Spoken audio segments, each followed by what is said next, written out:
Hello guys, what's up? Ito yung mga inisip ko habang sahuran. So ito, inisip mo parang nag-ano ka lang ng kanin ba? Naghihimay-himay ka lang ng kanin na kailangan mong tansyahin kung tama ba yan sa kanila o hindi. Ganito yung mga ginagawa ko.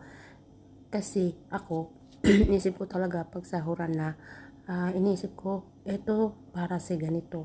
Ito para sa school, para sa pagkain, para sa ano.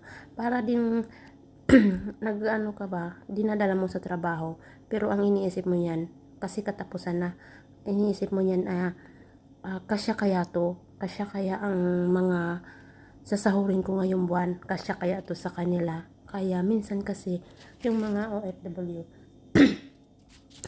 hindi natin mapipigilan na mag-isip, nakatingala sa nakatingala lang sa itaas, hindi naman alam kung ano ang tinitingnan kasi iniisip na nila, tumatabo sa isip nila, yung sahod ko ganito, pero ang dami kong dapat na paglalaanan, lalo na kagaya ko na mag-isa lang at 3 yung anak ko. So ganun ang inisip ko habang nagaano ako ng mga pagkain ng mga amo.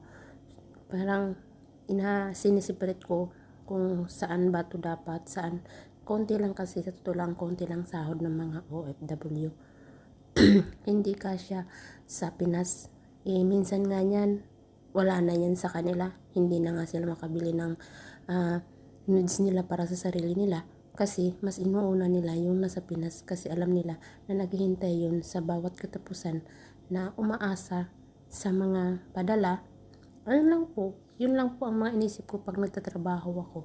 Yung sahod ko kung saan ko karon guys, ipupunta. mauna ni ang Kaya pinis nga sa dinadaan ko na lang akong sa kuan para sa ila ha pag ganito. guys. So mauna siya kini siya sa amo, ug kini siya sa iyang anak nga babae, ug kini siya kang sir nga lalaki, kini para sa katabang, ug kini para sa driver, ug kini para sa among hardinero, ug kini para sa iyang asawa. So mauna na siya guys, ang akong kini siya ako ning gilahi para sa akong kauban nga nasakit dito sa ibabaw, akong ihatod. So maura to guys, salamat.